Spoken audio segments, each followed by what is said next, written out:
다른 기성교회와 다르게 우리 성서침례교회 안에서의 핵심 교리라고 하면 구원입니다. 개개인의 거듭남을 중요시하고 그 구원의 거듭남의 체험을 중요시하고 그 이후의 삶을 바르게 살아갈 것을 강조하는 것이 우리 성서침례교회의 핵심의 교리이고 가장 자랑스러운 복음인 줄로 믿습니다. 그러면 사랑하는 성도 여러분, 우리가 이렇게 매일같이 나는 구원 받았습니다 혹은 구원 받으셨습니까 물어보기도 하고, 그리고 우리가 복음을 전해야 된다, 그리고 내 안에 복음이 있는가에 대해서 질문을 하면서 살아가는데, 우리 성도님들은 이 복음 그리고 구원받음에 대해서 계속해서 들으시기는 하지만 이 복음과 구원받음에 대한 의미를 분명하게 알고 계십니까?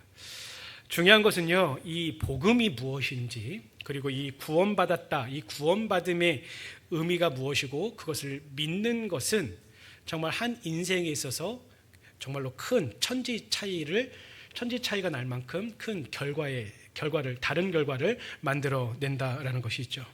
왜냐하면 복음을 믿는 사람은 우리가 늘 말하는 것처럼 천국을 누리게 되지만, 복음을 듣거나 혹은 듣지 못하여서 그것을 믿지 못하는 불신하는 자는 영원한 벌, 지옥을 맞이하기 때문입니다. 즉 육신이 죽은 후에 우리의 영혼은 돌아가게 돼요. 원래 있던 곳으로 돌아가게 되는데, 그 돌아간 우리의 영혼이 어디에서 누구와 어떻게 사느냐는 이 복음을 믿느냐 믿지 않느냐에 따라서 극명하게 갈려지게 된다는 것이죠. 하지만 참으로 안타까우면서도 충격적이게도 수많은 세월 종교 생활을 했음에도 불구하고 복음에 대해서 많이 들었지만 이 복음이 정말 무엇인지 잘 알지 못하고, 구원받았다, 구원의 의미에 대해서 정확하게 알지 못하고 믿지 못하는 분들이 생각보다 많이 있다라는 것입니다. 또한 이러한 복음의 교리에 익숙하면서도 자신의 것으로, 이 복음을 자신의 믿음으로 받아들이지 못한 사람들도, 그러한 사람들도 굉장히 많이 있다라는 것을 보게 되죠. 그러한 측면에서 오늘 본문의 말씀 갈라디아서 2장 20절은 굉장히 유명한 말씀이고 한 구절이라는 짧은 구절이지만, 이 한 구절 안에 진정한 복음과 그리고 구원이 무엇인지, 그리고 한 발짝 더 나아가서 그렇게 복음을 믿고 구원받은 자의 삶이 어떠해야 되는지까지 우리에게 분명하게 가르쳐주고 있는 구절입니다. 그래서 오늘 말씀을 통해서 우리가 다시 한번 우리가 믿고 있는 이 복음이 무엇인지, 그리고 내가 믿고 있는 구원받음의 의미가 무엇인지 다시 한번 깊이 살펴보고요, 우리의 믿음과 삶을 점검하는 귀한 시간이 되었으면 좋겠습니다. 말씀의 제목은 참된 구원의 의미와 구원받은 자의 삶입니다. 첫째로 예수님의 공로로 죄사함 받는 것이 구원입니다.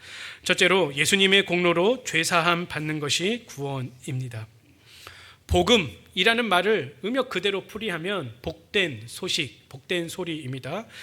조금 더 기독교적으로 말을 하면 영혼을 살리는 복된 소식이 바로 복음입니다. 영혼을 살리는 복된 소식이 복음이죠. 그리고 이 말을 뒤집어서 생각하면 우리가 어떠한 의미를 찾을 수 있냐면, 복음의 능력을 얻기 전에는 모든 영혼이 죽은 상태이다라는 말이 돼요. 그러니까 죽은 영혼을 살리는 복된 소식이기 때문에 반대로 생각해 보면 복음의 능력을 얻기 전에는 모든 사람, 이 세상에 태어난 사람은 죽은 사람이다, 죽은 상태다라는 의미이죠. 바로 모든 사람은 날 때부터 하나님과 영원히 단절된 상태입니다. 영원히 단절된 상태예요.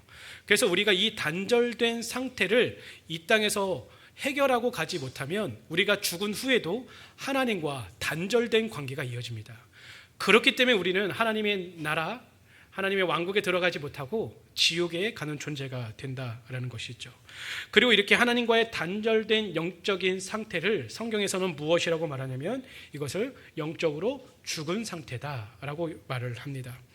그렇기 때문에 구원이라는 것은요, 죄 때문에 단절된 하나님과의 관계, 죽었던 관계가 회복되어지는 것을 의미한다라는 것이죠. 그래서 에베소서 2장 1절에는 이 내용을 한 문장으로 정확하게 요약을 합니다. 에베소서 2장 1절입니다. 그는, 예수 그리스도겠죠. 그는 허물과 죄로 죽었던 너희를 살리셨도다. 이게 복된 소식, 복음입니다. 이처럼 단순히 우리가 하나님을 믿어서 잘 살려는 것, 내가 교회 다니면 뭔가 유익이 있겠지, 그래서 교회 다니지 않는 사람보다 조금 더 도덕적으로 잘 살겠지 하는 것, 혹은 교회에 그냥 내가 다니다 보면 자연스럽게 하나님의 나라에 가겠지, 천국에 가겠지, 그렇게 생각하는 것, 혹은 내가 교회에 대해서 내가 교회를 몇 번 방문해보고 교회 다니는 사람들을 만나보고 혹은 목사나 혹은 집사님들을 만나보니까 사람들이 참 좋더라고, 그래서 교회에 대해서, 그리고 교회 다니는 사람에 대해서, 혹은 하나님 다른 신보다는 조금 더 전능하다라 얘기를 하고 다른 신들보다는 조금 더 사랑에 대해서, 선의에 대해서 이야기하니까 하나님 조금 더 좋은 신 같아, 그렇게 하나님에 대해서 호의적으로 생각하는 것, 그것이 구원이 아닙니다. 그것이 구원이 아니에요. 오로지 구원은 하나님과의 관계의 문제가 회복되어지는 것, 그게 구원입니다. 그렇다면 왜 하나님과 우리 사이가 이토록 처참하게 단절되었을까요? 바로 죄 때문입니다. 죄 때문이죠. 죄가 거룩하신 하나님과 우리의 사이를 갈라놓은 거대한 장벽이 된 것입니다. 따라서 구원을 말하려면, 구원의 의미에 대해서 깊이 되짚어 보려면 반드시 이 관계의 단절의 원인인 죄, 이 죄의 문제부터 우리는 마주해야 된다는 거예요. 그러니까 구원에 이르기 위해서 우리가 반드시 해결해야 될 것이 무엇이냐? 죄입니다. 죄. 내 인생 가운데 가지고 있었던 이 죄의 문제가 해결되어야지만이 깨어졌던 하나님과의 인간의 관계, 나의 관계가 회복되어지고 비로소 하나님을 아버지라 부르며 나의 주인이라 부르며 하나님의 나라에 들어갈 수 있는 자격을 얻게 되기 때문이죠. 그런데 참으로 안타까운 것은 무엇이냐면 많은 사람들이 자신의 상태를 그렇게 나쁘게 생각하지 않는다라는 거예요. 많은 사람들이 대부분 어떻게 생각을 하냐면 죄에 대해서 인식을 어떻게 하냐면 나는 죄인이 아니다라고 생각하는 사람은 거의 없습니다. 혹 간혹가다 그렇게 이야기하시는 분이 있지만 대부분의 사람은 내가 인생 가운데 잘못을 저지르고 온전하지 못하고 죄를 저질렀다는 것을 인정을 해요. 하지만 어떠한 생각을 하냐면 나는 죄를 짓기는 했지만 그렇게까지 나쁜 사람은 아니야. 내 인생의 죄의 몇 가지 그리고 손꼽을 만한 그런 일들이 있지만 내가 그것 때문에 영원한 형벌, 영원한 고통, 영원한 지옥에 가야 된다고까지 생각을 하지 못한다라는 것이죠. 뿐만 아니라 내 주변에 혹은 뉴스나 매스컴에 나오는 저렇게 흉악한 범죄를 저지른 사람과 내 인생을 비교해 봤을 때 나는 그렇게까지 나쁜 사람으로 여겨지지가 않는 거예요. 아니 저렇게 다른 사람의 것을 해하고 다른 사람의 목소리를 취한 사람 혹은 다른 사람에게 큰 손해를 끼친 사람과 그래도 내가 물론 정직하게는 살지 못하지만 한두 번 거짓말은 하긴 했지만 교통 법규를 어기는 했지만 때로는 다른 사람을 미워하기는 하지만 그래도 나는 그렇게 내 죄가 심각한 문제를 가지고 올 그런 것으로 생각하지 않는다라는 것이죠. 그래서 이러한 문제인식이 어디로 귀결되게 되냐면 바로 내가 그렇게까지 큰 죄인이 아니기 때문에 뭐가 필요 없냐면 복음이 필요 없는 거예요. 내 죄가 그렇게 하나님과의 단절, 지옥에 갈 것과 같은 그러한 심각한 문제로 받아들이지 않기 때문에 복음이 필요하지 않다라는 것이죠. 이렇게 생각해 보시기 바랍니다. 우리 성도님들이 의사를 만났어요. 의사를 만났는데 의사가 내 몸 상태를 쭉 보더니 이렇게 말을 합니다. 당신은 곧 죽습니다. 이런 병에 걸렸습니다. 라는 생각하기도 싫은 끔찍한 이야기지만 이러한 변명, 이러한 판단을 받게 된다면 우리 성도님들은 어떠한 생각을 하시겠습니까? 우리는 막연하게 그래도 나는 그냥 의연하게 살 수 있어. 그렇게 생각할 수 있지만 아니에요. 이것이 나의 실질적인 문제가 되면 우리는 어떻게 반응하냐면 어떻게든 살고자 하기 위해서 방법을 찾아냅니다. 내가 얼마 있다가 죽게 되었어? 내 병명이 이거야? 그러면 그 병명, 나를 죽음에 이르게 하는 그 병을 치료하기 위해서 우리는 어떠한 대가를 치르더라도 그 대가가 물질이 됐든 시간이 됐든 혹은 무엇인가를 치료받기 위한 고생과 노력이 되었든 간에 그 대가를 치르고 치료받기 위해서 수고한다라는 것이죠. 인생에 있어서 그것을 거부하는 사람, 그것을 부정하는 사람은 아무도 없을 겁니다. 그런데 만약에 의사가 그렇게 말하지 않고 이렇게 말했다고 생각을 해보시기 바랍니다. 지금 이렇게 몸이 안 좋으신데 감기예요. 금방 낫으실 거예요. 그리고 몸 상태를 보니까 한 30년을 거뜬히 사실 겁니다. 걱정하지 마세요 라고 대답을 한다면 우리 성도님들의 삶의 태도는 어떻게 변화하시겠습니까? 내가 지금은 기침을 해요? 내가 목이 좀 아파요? 칼칼해요? 혹은 배가 아파요? 하지만 의사가 별 문제 없다라는 거예요. 그리고 나도 별 문제 인식을 갖지 않기 때문에 당연히 아무것도 원하지 않게 되고 아무것도 하지 않게 된다라는 거예요. 않게 된다라는 것이죠. 이처럼 구원에 있어서 가장 중요한 것, 우리가 구원에 이르기 위해서 가장 필요로 하는 게 무엇이냐? 그것은 단 한 가지, 나의 죄의 문제가 얼마나 심각한 문제와 결과를 가지고 오는지에 대해서 우리가 그것을 깨닫는 것이다 라는 것이죠. 하지만 문제는 방금 전에도 말씀드렸던 것처럼 수많은 사람들이, 혹은 여기에 앉아 계신 어떤 분인지 모르겠지만 수많은 사람들이 내가 가지고 있는 이 죄의 문제를 그렇게 심각하게 받아들이지 않는다는 거예요. 실질적으로는 그 죄가 나를 영원한 사망으로 이끌게 하고 내가 죽은 후에 저 지옥에서 영원히 하나님과 분리되어서 시작도 끝도 없는 그 영혼의 굴레 안에서 고통과 아픔 속에서 살아야 하는 그 결과를 내매도 불구하고 내 스스로가 그것을 가볍게 여긴다라는 거예요. 그래서 구원의 필요성을 느끼지 못한다라는 것이죠. 하지만 사랑하는 성도 여러분, 우리가 반드시 기억해야 될 것은 하나님은 거룩하신 분이다라는 것이죠. 그분 앞에는 그렇기 때문에 단 하나의 죄도 용납될 수가 없어요. 예를 들어서 이런 사람이 있다고 생각을 해보시기 바랍니다. 단 하나의 죄도 없어요. 단 하나의 죄가 없는데 딱 한 번 죄를 졌어요. 엄마한테 거짓말했어. 엄마한테 거짓말을 했다고 생각해 보시면, 그리고 그 인생 가운데는 그거 말고도 아무런 죄가 없어요. 그러면 그 사람은 어디 갈까요?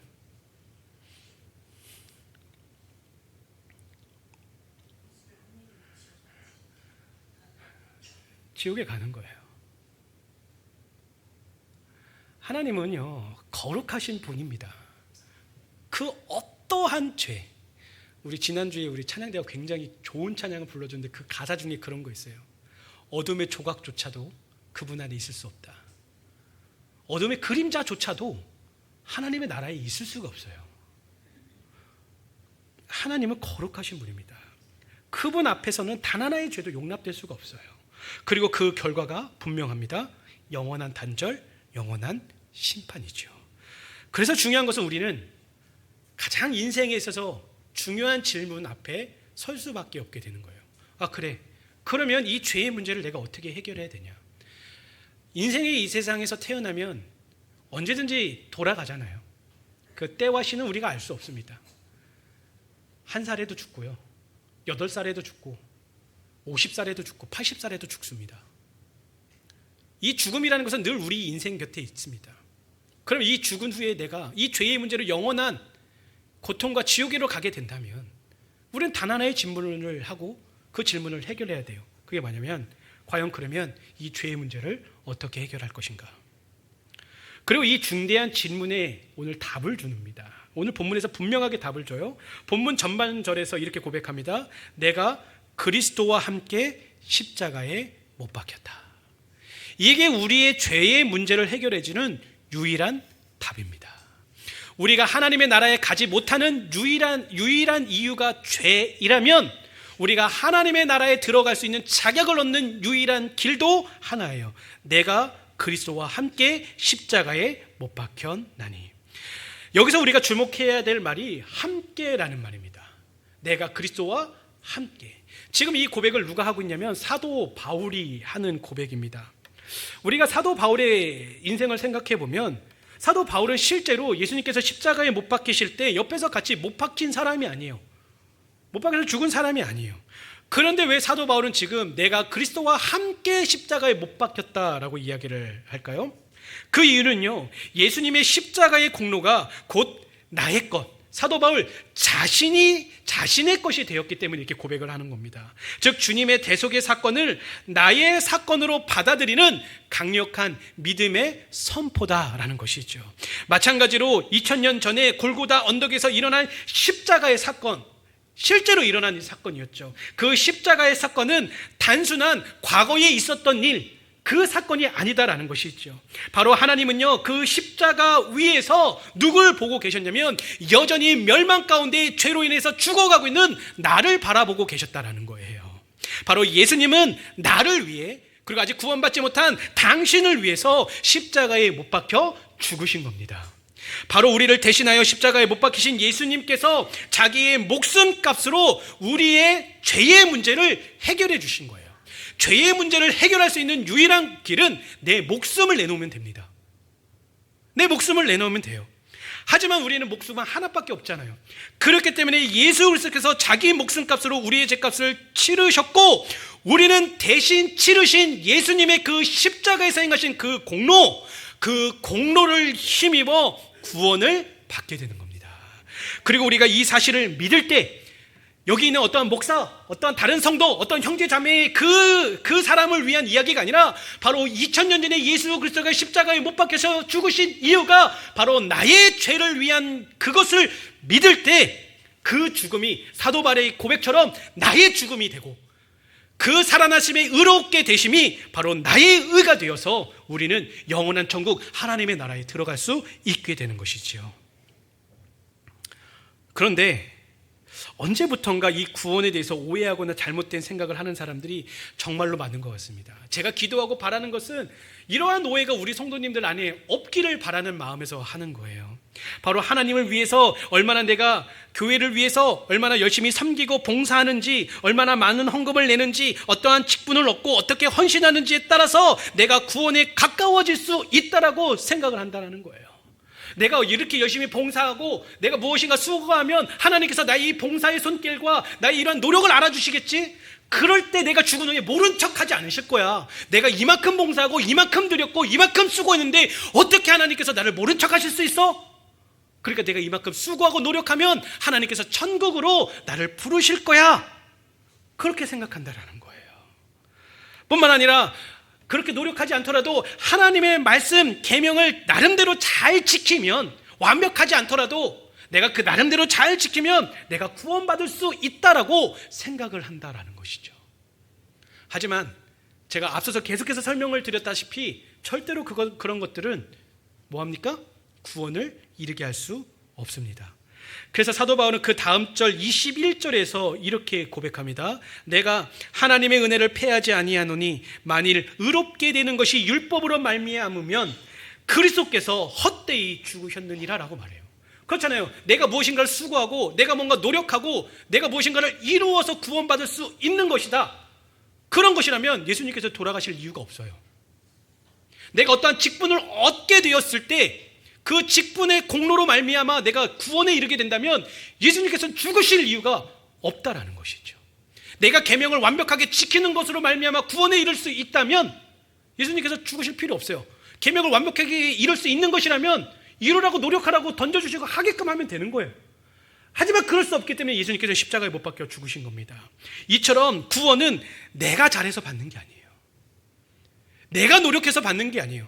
내가 수고해갖고 얻을 수 있는 어떤 쟁취의 영역이 아니다라는 것이죠. 오직 구원은 내가 노력해서 얻는 것이 아니라 은혜입니다. 은혜예요. 그럼 사랑하는 성도 여러분, 오늘 이 아침에 다시 한번 우리 성도님께 질문 드리고 싶습니다. 예수님께서 이루신 이 공로를 힘입어 구원 받으셨습니까? 여기 계신 분들 중에 여전히 내 죄의 무게를 깨닫지 못한 채, 그리고 그 죄의 결과가 무엇을 가지고 오는지 깨닫지 못한 채 영원한 지옥을 향하고 있는 분이 있다면 너무 늦기 전에 죽음이 우리를 다시 돌아가게 하여서 더 이상 무엇인가를 선택할 수 없는 그 순간에 후회하지 않게, 너무 늦지 않게 예수 그리스도를 믿고 구원받는 은혜가 있기를 간절히 바랍니다. 그리고 만약 예수 그리스도의 이 공로를 힘입어서 은혜로 구원받은 분들이 있다면 나의 어떠한 행위나 열심이 아닌 오직 예수님의 피값으로 살아나는 이 측량할 수 없는 은혜를 우리 성도님께서 받으셨다면 이렇게 사십시오. 빚진 자의 마음으로 사십시오. 빚진 자의 마음으로 사십시오.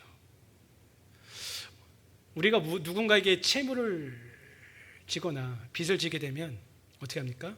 어떻게 되는지 그것을 갚기 위해 노력을 합니다. 내게 아니었고 내가 위급했을 때 그걸 빌려줬어요. 얼마나 고마워요. 갚기 마련이에요. 마찬가지잖아요. 내가 내 힘과 노력으로 어떻게 할 수 없는 지경에 있었어요. 영원한 지옥에 갈 수밖에 없는데 예수님께서 사랑으로 우리를 구원해 주셨다면 우리는 그 사랑을 갚아 나가셔야 됩니다. 갚아 나가셔야 되는 거예요. 그리고 그 갚아 나가는 삶의 모습이 어떠한지 이제부터 나누겠습니다. 둘째로, 예수님을 위하여 의롭게 사는 것이 구원입니다. 둘째로, 예수님을 위하여 의롭게 사는 것이 구원입니다. 앞에서 나눈 것과 같이 은혜는 값없이 주어지지만, 우리 입장에서 값없는 거예요. 값없이 주어지지만 하나님 쪽에서 생각해보면, 제가 늘 말씀드리잖아요, 값이 있었습니다. 우리 받는 사람 입장에는 값없이 주어졌어요. 우리가 뭐 노력을 했습니까? 수고를 했습니까? 뭘 한 게 없잖아요. 값없이 오직 믿음으로 말미암아 얻어지게 된 거예요. 하지만 하나님께서는 그 모든 구원의 역사를 이루기 위해서 엄청난 값을 치르셨는데, 그 값이 뭐였습니까? 예수님의 목숨값, 보배로운 피로 엄청난 값을 지불하셨기 때문에 우리가 그런 구원의 은혜를 누리게 된 거예요. 그러면 그렇게 구원에 하나님의 엄청난 대가의 치루심이 있었다면, 이를 믿음으로 값없이 누리게 된 자의 마땅한 반응이 뭐여야 됩니까? 바로 그게 뭐냐면 믿음으로 순종하는 삶인 거예요. 잘 보시기 바랍니다. 우리는 의인이 아니었어요. 죄인이었습니다. 하지만 우리가 구원받은과 동시에 하나님의 자녀가 되었고, 하나님께서 우리를 뭐라고 부르시냐면, 너희 나 이제 의롭게 되었다, 죄가 없는 의로운 상태가 되었다라고 선포를 하세요. 그러니까 우리는 의로운 사람이 된 거예요. 의로움으로 여기심을 받게 되었다라는 것이죠. 그러면 잘 보시기 바랍니다. 우리는 죄인이었다가 이제 의로운 사람, 하나님의 나라, 하나님의 나라의 백성으로 여김을 받게 되었어요. 그러면 이제 우리의 신분이 바뀌었다면, 의로운 자로 여김이 바뀌게 되었다면 우리의 삶도 의로워져야 되는 거예요. 하나님께서 그걸 우리에게 요구하십니다. 그리고 그렇게 의롭게 되는 삶을 살기 위해서 필요한 것이 무엇이냐? 순종입니다. 하나님의 말씀에 순종하는 삶으로 우리는 의로운 삶을 완성해 나가야 되는 거예요. 그런데 생각보다 많은 사람, 저를 포함한 많은 사람들이 어떠한 삶을 살아가게 되냐면, 하나님 감사합니다, 내가 은혜로 구원을 받았습니다, 너무나 하나님의 은혜입니다, 내가 이 은혜를 잊지 않고 살아가겠습니다 라고 입으로는 고백을 해요. 하지만 그 뒤에 그렇게 입을 고백한 후에 우리의 삶이 따라와야 돼요. 의롭게 살기 위해서 하나님의 말씀에 순종하는 삶이 따라와야 돼요. 하지만 실질적으로 입술의 고백이 아니에요. 우리의 매일매일 삶 가운데 그런 의로운 삶이 계속해서 이루어져야 되지만, 상당 부분 우리는 어떻게 살아가냐면 자기 마음대로 살아간다는 거예요. 하나님의 뜻과는 거리가 멀고 이제는 제 마음대로 살게요 하면서 자기의 마음대로 살아간다는 것이죠. 하지만 오늘 본문에서 사도 바울은 분명하게 우리에게 이렇게 말합니다. 중반절입니다. 그런즉 이제는 내가 사는 것이 아니요 오직 내 안에 그리스도께서 사시는 것이라. 이 말뜻을 잘 이해하셔야 됩니다. 우리는 구원받은 이후에도 여전히 나라는 육신에 가지고 살아요. 내가 구원받았는데 갑자기 내 육신이 막 바뀌셨습니까? 내가 구원받았는데 뭐 내 육신이 뭔가 더 이뻐지고 더 잘생겨졌습니까? 절대 그렇지 않아요. 여전히 우리는 구원받은 후에도 육체 가운데서 나에게 주어진 인생을 내가 주체가 되어서 살아갑니다. 잘 들으십시오. 내가 주체가 돼서 살아가요.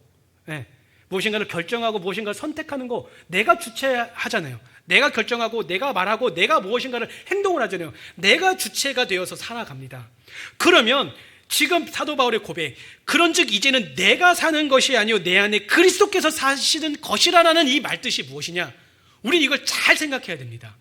여전히 우리는 육신 가운데 구원받았음에도 불구하고 우리는 육신 가운데 살아가서 내가 주체돼서 살아가지만, 우리의 모든 삶의 목적과 방향성이 바뀌었는데, 그것을 뭐라고 설명할 수 있냐면 이제는 내 삶의 주인은 바뀐 거예요. 우리 이것을 명확히 해야 됩니다. 여전히 육체 가운데 살아가기 때문에 내 삶을 이끌어가는 내가 주체가 돼요. 하지만 내 삶의 주인은 바뀐 겁니다. 내가 아니라 하나님으로 바뀐 거예요. 그래서 사도 바울은 로마서 14장 7절과 8절에서 이렇게 고백합니다. 우리 중에 누구든지 자기를 위하여 사는 자가 없고 자기를 위하여 죽는 자도 없도다. 우리가 살아도 주를 위하여 살고 죽어도 주를 위하여 죽나니, 그러므로 사나 죽으나 우리가 누구의 것이라고요? 주의 것이로다. 우리의 삶의 주인이 바뀌었다라는 것이죠. 그렇습니다. 이전에는 우리가 누구를 위해서 살았습니까? 나를 위해서 살았어요. 나 자신을 위해서 살았습니다. 그래서 내 감정, 내 생각, 내 욕심대로 그렇게 살았다라는 것이죠. 그러나 우리가 구원받았다면 이제는 다른 거예요. 이제는 예수 그리스도가, 그리고 하나님께서 내 삶의 주인이 되는 삶을 살아가야 된다라는 것이죠. 그렇습니다. 사랑하는 성도 여러분, 이것이 구원받은 자의 삶이 되어야 돼요. 이게 구원받은 자의 삶이어야 됩니다. 삶의 방향이, 내 삶의 기준이, 내 삶의 목적이 바뀌셔야 된다는 거예요. 바뀌셔야 된다는 거예요. 그런데 여기서 중요한 사실이 있습니다. 그게 뭐냐면 방금 전에 말씀드렸던 것처럼 우리가 구원받은 후에 우리의 마음은 변했어요. 우리의 생각은 막 변했어요. 아, 그렇지, 내가 죽었을, 내 죄로 인해서 내가 영원히 지옥에 갈 수밖에 없었는데 하나님께서 그런 나를 위해서 십자가에 예수 그리스도를 보내시고 내가 구원받았어. 막 기쁨이 넘치고 내 삶의 목적이 바뀌고, 아, 내가 주님을 위해서 삶을 살아야겠다는 각오도 바뀌고, 여러 것이 내 안에 속사람은 모든 것이 다 변했어요. 너무 기뻐, 너무 감사해. 때때로는 그것을 상실하거나 잃어버릴 때도 있긴 하지만 내 안의 중심은 여전히 뭐예요? 하나님이 나의 주인이시고 나의 기쁨이시라는 사실은 변하지 않아요. 너무 좋은 거야. 근데 중요한 건 무엇이냐면 내 안에서 삶의 주인은 바뀌어서 삶의 목적과 방향은 바뀌었지만 내 밖에 있는 건 하나도 안 변했다는 거예요. 이게 문제입니다.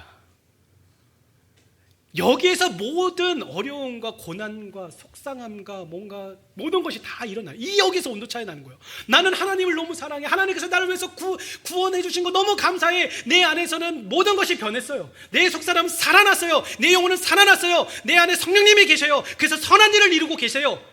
내 양심이 살아나서 내가 무엇인가 죄를 질 때 찔림이 있고 조금이라도 더 선한 삶을 살기 위해서 주님의 영광을 위해서 살기 위해서 노력해요. 내 안에는 그러한 선함이 있어요. 하지만 내 주변의 모든 것은 어떻다고요? 그대로예요. 그대로요. 현실은 바뀌지 않습니다. 생각해 보십시오. 내가 구원받았다고 해서 자고 일어났더니 내 환경이 다 변했어. 막 내가 돈 없어서 막 고민했는데 통장을 열어봤더니 막 돈이 엄청 많이 있어. 그렇게 바뀌셨습니까? 구원받은 후에? 그런 분이 있다면 저한테도 비결을 알려주십시오. 그렇지 않아요. 내가 구원받았는데 자고 일어나 보니까 내가 어렵게 생각했던 모든 일들이 다 해결되어 있어요. 그러셨습니까? 그렇지 않아요. 그렇지 않아요. 내가 구원받았는데 자고 일어나 봤더니 나를 시기하고 질투하고 깨어진 관계들이 다 회복되었습니까? 나를 상처줬던 사람이 나에게 와서 미안해, 내가 잘못해서 사과를 했습니까? 모든 인간관계 문제가 해결됐습니까? 그렇지 않아요. 그렇지 않습니다. 또한 내 현실과 내 육신의 연약함도 그대로예요. 내 속사람은 변해갖고 내가 가고자 하는 의지는 있지만 내 현실이 그렇지 않다라는 거예요. 내 육신의 연약함이 그렇지 않다라는 거예요. 그래서 우리는 마음이 계속 힘든 거예요. 여전히 내 감정이 상하기도 하고 하나님의 말씀에 순종하는 것에 어렵고 힘든 이유가 여기 있는 겁니다. 또한 내 생각으로는 하나님의 일하심이 도저히 이해가 가지 않아. 그래서 너무나 힘들 때도 있습니다. 이뿐 아니라 여전히 연약하고 내 의지가 약하여서 세상에 머물고 싶고 안주하고 싶은 거예요. 그냥 세상 사람들이 살고 싶은 대로 사는 것처럼 나도 그렇게 살면 편할 것 같은 그러한 유혹과 속상함이 여전히 내 안에 있다는 것이죠. 그러나 사랑하는 성도 여러분, 그럼에도 나의 감정이 아닌 말씀에 순종하기 위해서 노력하는 삶이 참된 구원받은 그리스도인의 삶입니다. 핑계대는 게 아니에요. 이래서 살 수 없습니다, 저래서 살 수 없습니다가 아니라 그럼에도 불구하고 나를 위해서 이 땅에 오시고 목숨까지 내어주신 그 예수 그리스도의 공로를 기억하고 그 사랑에 빚진 자가 되었기 때문에 그러게도 불구하고 그 사랑을 기억하며 나의 달려갈 길을 달려가는 게 그리스도인의 삶이라는 거예요. 그래서 예수님은 이렇게 말씀합니다. 누가복음 9장 23절입니다. 또 무리에게 이르시되 아무든지 나를 따라오려거든, 그래서 자기를 부인하래요. 주님은 아셨던 거예요. 구원받은 그리스도인이 그 속사람과 내 환경 그 모든 것이 부딪히면서 여러 가지 문제가 있을 거라는 걸 아셨어요. 그래서 자기를 부인하래요. 자기의 것을 내려놓으래요. 자기의 생각과 감정을 내려놓으래요. 그리고 어떻게 하라고요? 날마다입니다. 날마다예요. 한 번만, 한 달에 한 번 하는 거 아니에요? 생각날 때 하는 거 아니에요? 연례 행사처럼 분기마다 하는 게 아니에요? 아니면 연말이나 연초에만 내가 각오해야지, 이렇게 살아야지가 아니에요? 어떻게 해요? 날마다 제 십자가를 지고 나를 쫓아와라. 그리고 예수님께서 이 본을 직접 보여주시지 않았습니까? 십자가 앞에서 겟세마네 동산에서 주님께서 어떠한 마음이셨습니까? 어떠한 마음이셨습니까? 그 십자가의 길이 험하다는 걸 아셨어요. 인간의 육신을 가지고 그 고통을 인내한다는 걸 쉽지 않은 길이라는 것을 아셨어요. 그래서 내 잔을 옮겨달라고 하지 않으셨습니까? 하지만 결국에는 예수님께서도 우리에게 본을 보여주셨죠. 내 원대로 마옵시고 아버지의 원대로 하시옵소서 하고 예수님께서는 그 십자가의 고난의 길을 걸으셨습니다. 그렇다면 사랑하는 성도 여러분, 제가 이 설교를 질문하면서 끊임없이 제 스스로에게 질문했던 질문, 그리고 오늘 이 아침에 꼭 우리 성도님들께 질문하고 싶은 것이 있습니다. 그게 뭐냐면, 그렇다면 사랑하는 성도 여러분이 구원받으셨다면 우리 성도 여러분은 어떤 삶을 살고 있으십니까?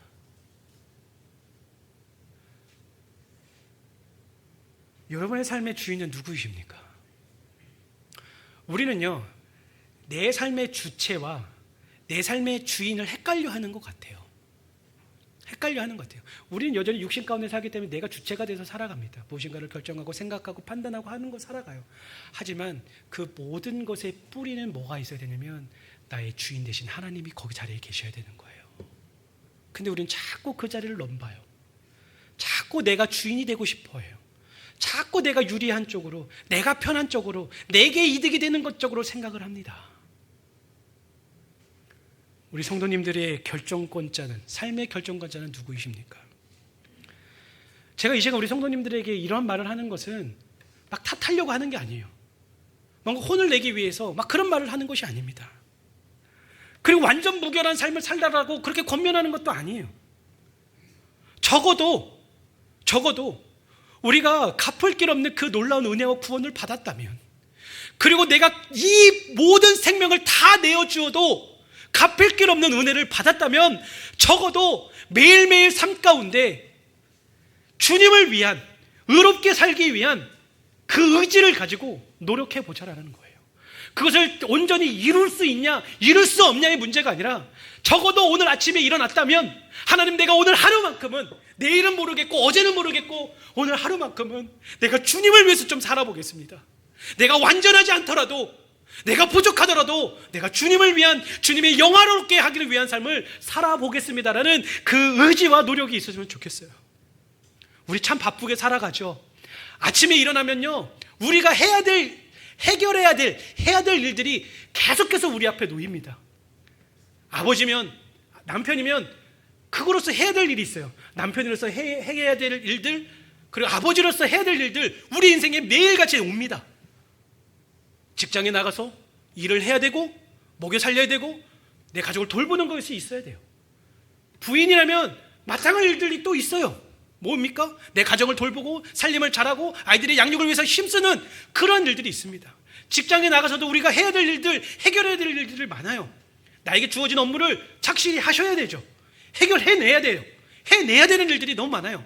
학생이라도 할 일이 없습니까? 오늘 내가 분량만큼 공부를 해야 되고 내 미래를 위해서 준비하는 역할들 감당해야 돼요. 우리 앞에 너무나 많은 일들, 그래서 우리가 온전히 주님을 생각하지 못하는 일들이 너무 많이 있습니다. 하지만 적어도 그렇게 바쁘게 돌아가는 세상 속에서도 하나만을 기억하자라는 거예요. 내 삶의 주인이 누구인가? 내가 이 삶을 왜 살아가고 있는가? 누구를 위해서 살아가야 되는가? 그리고 그것이 주님이라면 적어도 주님을 위한 삶을 살기 위해서 노력하는 우리가 되길 원합니다. 주님께서 우리에게 본을 보여주셨잖아요. 방금 말씀드렸잖아요. 그리스도의 본이 여기 있어요. 최고치입니다. 그리스도의 장성한 분량이라고 말해요. 우리가 이루어야 될 믿음의 분량이 여기 있어요. 우리가 살아가야 될 믿음의 모습이 여기 있습니다. 여기 있어요. 우리의 목표점이 분명히 있어요. 목표가 없는 거 아니에요. 예수 그리스도를 닮아가는 거예요. 우리의 목표가. 근데 우리의 삶은 어디 있습니까? 여기 정도 있습니까? 어떤 분이 여기 정도 있으실 거고, 어떤 분이 여기 정도 있을 거고, 저 같은 경우는 여기 정도 있을 것 같아요. 여기 있지만 다 다를 거예요. 하지만 어떻게 하자고요? 날마다예요. 날마다 이 단계를 한 계단씩이라도, 아니면 너무 힘들면 반 계단이라도, 그것도 힘들면 한 걸음이라도 가까워졌으면 좋겠어요. 이게 사랑에 빚진 자의, 그리고 구원받은 자의 삶입니다. 그렇게 사랑하는 성도 여러분, 매일같이 그 격차를 조금씩 줄여가는 우리가 되기를 간절히 바라겠습니다. 마지막으로 성령님의 힘으로 믿으며 사는 것이 구원입니다. 마지막으로 성령님의 힘으로 믿으며 사는 것이 구원입니다. 어떻게 보면 구원받은 그리스도인의 삶은 단순해요. 믿고 순종하며 살면 됩니다. 굉장히 심플합니다. 하지만 단순하다고 했지 쉽다고는 말 못하겠습니다. 어렵죠. 그렇다면 유혹과 시험에 취약한 이 육체 가운데 살면서 어떻게 그리스도를 위한 삶을 제대로 살아낼 수 있을까? 이제 우리의 질문, 우리가 풀어야 될 가장 큰 숙제가 이거지 않습니까? 오늘 그런데 바울은 그리스도인이 그러한 삶을 살아갈 수 있는 이유, 가능하다라고 말해요. 그리고 그 이유에 대해서 말을 합니다. 보면 마지막 부분에서 이렇게 말합니다. 이제 내가 육체 가운데 사는 것은 나를 사랑하사 나를 위하여 자기 자신을 버리신 하나님의 아들을 믿는 믿음 안에서 사는 것이라. 그렇습니다. 이 직전까지의 기록이 삶의 목적을 분명히 세우는 것에 집중을 했다면, 이제는 그렇게 목적을 이루며 살 수 있는 힘, 이제 목적이 분명하잖아요. 날마다 그 격차를 줄여가는 거잖아요. 자기 십자가를 지고 날마다 주님을 쫓아가는 게 우리의 삶의 목적이잖아요. 내가 주체가 되지만 내 삶의 주인은 하나님이라는 것을 인정하며 그 말씀에 순종하는 것이 우리의 삶의 목적이잖아요. 근데 한 걸음 계단을 오르기 위해서는 뭐가 필요해요? 힘이 필요해요. 그렇잖아요. 한 걸음 이렇게 내려서 올라가는 거 쉬우십니까? 쉽지 않아요. 그 힘이 어디서 오는지에 대해서 확실히 밝히고 있는데, 그 힘이 무엇이냐? 바로 그게 믿음이다. 그것을 가능케 하는 게 믿음이다. 우리가 얼핏 생각해 봤을 때는 이 거친 세상에서 연약한 육신 가운데서 죄를 사랑하는 이 육신에서 살아가기 때문에 하나님의 말씀에 순종하는 것이 불가능한 것 같고 어려운 것 같지만, 그것이 가능한 이유가 있는데, 그게 바로 우리는 믿음이 있기 때문이에요. 그리고 중요한 것은 이 믿음은 그냥 믿음이 아니라 뭐라고 밝히고 있습니까? 하나님의 아들을 믿는 믿음. 바로 나를 위해 목숨까지 내어주셨다면 내가 이 길을 가는 데에서도 필요한 힘과 능력, 모든 것을 주실 것이라는 그 믿음입니다. 그 믿음이 필요한 거예요. 믿음이. 근데 사랑하는 성도 여러분, 생각해 보시기 바랍니다. 우리 성도님들은 믿음의 삶을 얼마나 사셨습니까? 어제 어떤 한 성도님들이 우리 파주교회 83년부터 다니셨다고 하는데 44년인가요? 믿음 생활을 하셨어요. 그래서 더 오래되신 분들 있죠. 60년, 70년 되신 믿음 생활을 하신 분들도 있으실 거고, 어떤 분은 5년, 10년 그런 분들도 있으실 겁니다. 다양하실 거예요. 그런데 우리가 믿음의 연수는 다 달라요. 믿음의 수준도 다 다릅니다. 그런데 다 다르지만 공통되는 게 한 가지 있더라고요. 그게 뭐냐면, 때때로 우리는 믿음을 거의 잃어버릴 뻔한 순간을 누구나 만난다는 거예요. 사람이 됐든 물질이 됐든 환경이 됐든 어떠한 이유가 됐든지 간에 내가 이대로 믿음 생활할 수 없을 것 같아. 내가 이 환경에서 하나님을 인정할 수 없을 것 같아. 하나님은 죽은 것 같아. 내가 교회 다닐 이유가 없는 것 같아 하는 그런 위기의 순간이 다 있더라고요. 그렇기 때문에 바로 그럴 때 우리에게 필요한 게 무엇이냐? 믿음인데, 어떠한 믿음이냐면 내가 바로 믿고 있는 그분이 누구인지를 정확하게 바라보는 그것이 필요합니다. 하루는요, 제자들이 예수님께 질문을 했습니다. 어떤 질문을 했냐면, 제자들이 봤을 때 예수님이 너무 대단한 것 같아요. 너무 탁월하게 사역을 하시고 능력이 대단하신 것 같아요. 물론 하나님의 아들이기 때문에 그런 것도 있지만 하나님, 예수님께서 사역하시는 게 너무 멋있는 거예요. 그래서 제자들이 우리도 어떻게 하면 저럴 수 있지? 하고 살펴봤더니 예수님께서 새벽마다 저녁마다 틈날 때마다 기도를 하시는 거예요. 그렇지, 비결이 저거다. 기도구나. 기도야. 그래서 질문을 한 거예요. 예수님, 우리도 주님처럼 그런 강한 믿음, 탁월한 어떠한 그런 능력을 가지고 사역하고 싶습니다.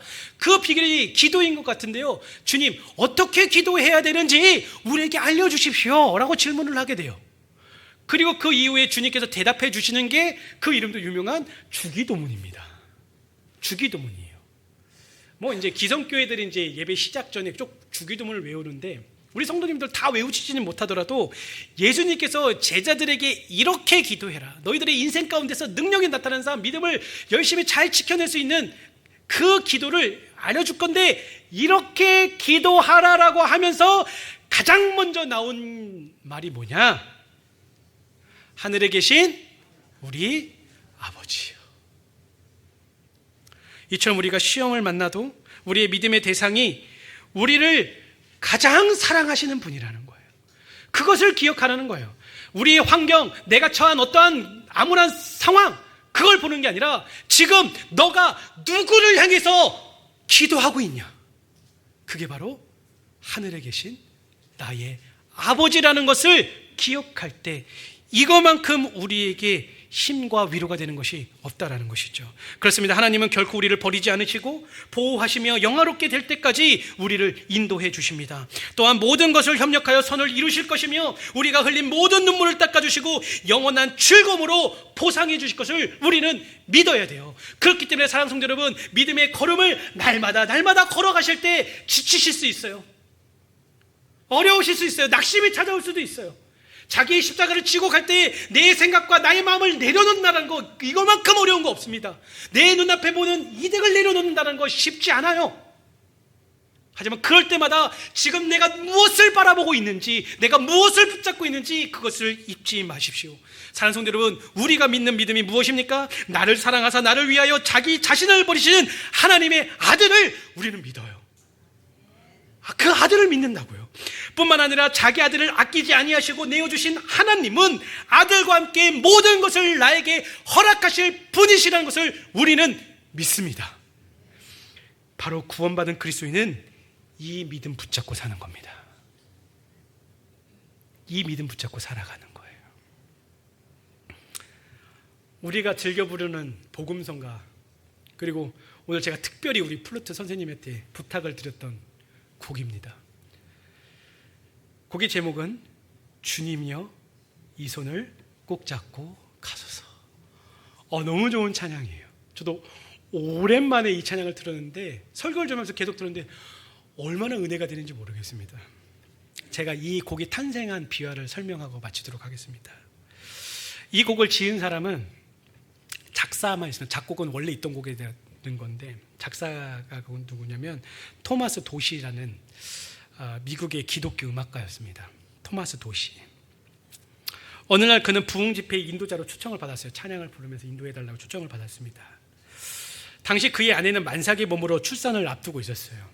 아내를 두고 떠나는 발걸음이 무거웠지만 주님을 위해서 가는 길이고 주님께서 허락하셨다라고 믿기 때문에 그는 집회장으로 가게 되었습니다. 그러나 집회 첫날 밤 청천벽력 같은 전보가 날아왔습니다. 바로 아내가 아이를 낳다가 세상을 떠났다는 소식이었습니다. 이건 실제로 있었던 일이에요. 그 소식을 들은 그는 정신없이 집으로 달려갔어요. 설상가상으로 갓 태어난 아직이마저도 몇 시간 뒤에 아내를 뒤를 따라 세상을 떠났습니다. 하루아침에 사랑하는 아내와 피덩이 같은 아이를 모두 잃은 토마스 도시는 영적인 깊은 어둠에 빠졌어요. 하나님을 원망했습니다. 이렇게 원망했어요. 아니 하나님, 내가 죄를 지으러 간 것도 아니고 내가 딴 행동을 한 것도 아니고 하나님을 외면한 것도 아니고 주님의 일하러 가지 않았습니까? 아니 내가 주님의 일을 하러 간 사이에 어떻게 하나님 나한테 이러실 수 있어요? 하나님은 없습니다. 하나님은 없어요. 저는 다시는 당신을 찬양하지 않겠습니다. 그는 몇 주 동안 방에서 나올 수가 없었어요. 방에 박혀서 몇 날 며칠 눈물로 세월을 보내고 있었습니다. 그러다 어느 날 한 친구가 이대로 두면 저 친구 죽겠다 생각을 해서 억지로 끌고 나와서 그냥 이웃에 있는 교회 예배당으로 밀어 넣어버렸습니다. 텅 빈 예배당에 도착한 토마스는 그냥 피아노 앞에 앉아서 피아노 건반을 띵띵띵띵 누르고 있었다고 합니다. 그때 자신의 힘으로는 도저히 일어설 수 없고 내 의지로는 더 이상 믿음을 유지할 수 없다고 절망했던 바로 그 순간 그의 마음속에 성령 하나님께서 이렇게 말씀하셨다고 합니다. 토마스야, 내 힘으로 걸으려 하지 마라. 약하고 지친 너의 손을 내가 쥐고 있단다. 그 음성을 들었던 토마스는 피아노 건반을 치면서 가사를 쓰기 시작했는데 그 가사가 바로 주님이여 이 손을 꼭 잡고입니다. 영어 원 해석은 우리 가사와 좀 다르게 의역이 되었는데 여전히 한국말 가사도 좋습니다. 제가 한번 읽어봐 드릴게요. 주님여 이 손을 꼭 잡고 가소서. 약하고 피곤한 이 몸을 폭풍우 흑암 속 해치사 빛으로 손잡고 날 인도하소서. 인생이 힘들고 고난이 겹칠 때 주님이여 날 도와주소서. 외치는 이 소리 귀 기울이사 손잡고 날 인도하소서. 성도 여러분, 이 찬송이 고통 속에서도 위대한 고백으로 흘러나올 수 있었던 힘이 어디에서 나왔겠습니까? 인간의 의지였을까요? 인간의 힘이었을까요? 아니요, 그는 그의 힘으로 절대로 그 어둠에서 빠져나올 수 있는 힘과 의지가 없었습니다. 하지만 그럼에도 불구하고 이 믿음의 고백을 할 수 있었던 단 하나, 나를 구원하기 위해 전부를 주신 예수 그리스도의 사랑에 대한 믿음이었습니다. 이것이 바로 구원받은 그리스도인의 삶인 줄로 믿습니다. 내 환경이 기적처럼 변하지 않아도, 여전히 내 육신이 연약하여 매일매일 넘어질지라도 내 안에 계신 성령님을 의지하며 십자가의 사랑을 바라보고 다시 날마다 한 걸음 한 걸음 내딛는 것, 그래서 하나님의 나라에 한 걸음 한 걸음 가까워지는 것, 이것이 믿음의 삶입니다. 그리고 주님은 지금 이 시간에도 내 안에서 나를 위해 탄식하며 기도하실 뿐만 아니라 넉넉한 힘과 용기를 주시고 계십니다. 그러니 사랑하는 성도 여러분, 낙심하지 마십시오. 비록 오늘 넘어졌다 할지라도 나를 위해 자기 몸을 버리신 예수 그리스도의 사랑이 우리를 결코 포기하지 않으실 겁니다. 그러면 사랑하는 성도 여러분, 지금 우리 성도님들은 누구의 손을 붙잡고 이 믿음의 여정을 걷고 계십니까? 구원받은 사람은요, 넘어지지 않는 사람이 아니라 다시 주님의 손을 붙들고 일어나는 사람인 줄로 믿습니다. 그렇게 사랑하는 성도 여러분, 이 믿음으로 거친 세상에서 주님을 바라보며 담대히 믿음의 경주를 완주하는 우리 모두가 되기를 간절히 바라겠습니다.